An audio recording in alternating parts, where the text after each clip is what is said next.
Welcome to Constant Counseling, a podcast for mental health students and professionals. My name is DC Constant. I'm a recent FGC alumni, woo woo, and I'm a current marriage and family therapy PhD student at Florida State University with a focus in couples therapy and aspiration to specialize as a sex therapist. Now, with graduation that's come upon us, I started to think about how throughout my program, 3 years of the program, how I always felt like there was a power in specialization and thinking about the things that really resonate with you. You know, many, many years ago, someone told me that you will have endless energy to do for what is yours to do. And if you don't have endless energy for it, it may not be yours to do. And I started to think about that aspect, how sometimes there's a fear if we pick a niche that we may be losing our clients when we may actually just really be finding what our focus is. I think that there's such this power in specialization because we get to think about clinically, what are some of those things that resonate with us in the work? So before I got into my master's program, I researched things about the mental health field. And one of the biggest things that I was intentional researching was people who are still in the field, people who have 1 foot in, 1 foot out, and people who just ultimately left the field. And why did I want to know that? I wanted to know because this is obviously a field I want to have longevity in. I'm going to school. I'm going through the program. It's a 3-year master's program. I want to know how to really make the most of this for myself and the work that I really know that I love to do. And I noticed a couple of patterns when I was observing some of that, right? Particularly the pattern between people who had 1 foot in, 1 foot out, and then the people who ultimately left the field after a while. And I'll tell you the biggest pattern that stuck out to me was that a lot of those people seemed to be overworked and underpaid. And I looked into what was happening with some of those clinicians, and I'm going to tell you what I've seen. And this might be a little bit anecdotal, and I'm okay with that. But this is what I've observed when I was looking at that, is I was looking at clinicians who were overworked and underpaid. There didn't really seem to be a particular focus area in the clients that they were working with. It felt a little bit general. Now, let me preface this by saying this is not a podcast to make you feel like I'm demonizing generalists. That's not what I'm saying. But I'm just talking about what the power of specialization is and how I think in some aspects, when it comes to specialization, it could be beneficial. There are some ways that generalizing for some can also be beneficial too. Just want to preface by saying that. Now, what I noticed that is that those clinicians who were more generalists in that matter, that was a pattern that I saw. And I looked at the clinicians over time who had longevity in the field and were still seeing clients. They tended to have a specialization of focus. I would see some things like couples counseling, play therapy, substance abuse. I would see some of these specialized areas or clinicians working with those who deal with eating disorders. I started to notice these aspects and I was like, I'm taking notes looking at this. Now, in my program, I always felt from day one, I knew I always wanted to work with couples. I knew that I wanted to work with clients who were presenting with any sexual dysfunction or sexual issues and working with some of the psychological aspects of that. And to me, I started to even see during internship the difference in how I showed up with clients who were more geared or oriented towards what were some of my interest areas in the mental health field. And I think that's important because sometimes as people, there's always that question that I ask people, right? When people might feel a dissatisfaction with their work or the job, and this goes even beyond mental health. That is there that part of you that doesn't really like the work or you don't like how you're doing the work?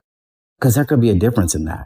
I know for many years before I got the chance to go into my master's program, I was working different kind of jobs throughout the years, right? And I remember one time I came to this conclusion, oh my God, I don't like working with people. But then after a while, I realized I actually do like working with people. I just didn't like how I was working with people. And that was the difference. And sometimes it makes me wonder for some of those mental clinicians who may feel this burnout or they're just ready to up and leave the field and go see what else is out there. Is it that you don't like this work or you don't like how you're doing it? Which sometimes I feel like could be a key difference. Now, with a lot of mental health students, sometimes there could be, I think, this unspoken idea of when it comes to finding a specialization or focus, I need to wait till I'm licensed. But I started to think about something when we're networking with other mental professionals, or if we're going to conferences or trainings. I feel like more than likely those mental health clinicians will remember the students who have expressed that they have a particular interest in counseling, as opposed to another mental health intern or associate or pre-licensed professional. I think that becomes more memorable in their minds. Now, one of the biggest things I know that could be happening during this time of the podcast is some pre-licensed and mental health students may be listening to this and thinking, well, I don't know my specialty. I love that you figured it out. Love it for you. I did not know. I don't know what that is. I'm still trying to figure that out. And that's okay. I think if you don't know what your specialty or your focus is, you could always start with elimination. Think about what subject areas or particular experiences you maybe have had with clients that maybe didn't resonate with you as much, and why. So if you don't know, you can at least start with that aspect of elimination, right? And see how that can be the cornerstone to leading you towards what you actually do resonate with. Even if you think about what are some of those clinical topics that you actually look up for fun, right? What are those things that you resonate with or that you may have endless energy? When I say endless energy, I don't mean every day you're on 10 and you are just ready, like LeBron James, ready to go to the game. But what I mean is that there's a part of you that feels like even when you have challenges within some of those aspects, there's less of a frustration that you may even have and more of even a curiosity, which you want to have that with all clients no matter what. And even if you do specialize, there might be some clients you might see that just may present with more general issues you may not be as familiar with, depending on the scope and how we navigate that. In some aspects too, we may not always just need a certificate, but we just may need a focus. So during my time in the program, I did voiceover work. I did freelance voiceover work, and I still do it to this day because I loved it. And when I started doing voiceover work, I quickly got into power of specialization over time. I specialize, and I still specialize in doing voiceovers for educational institutions and e-learning companies. Why? Because I found that's something that resonated with me.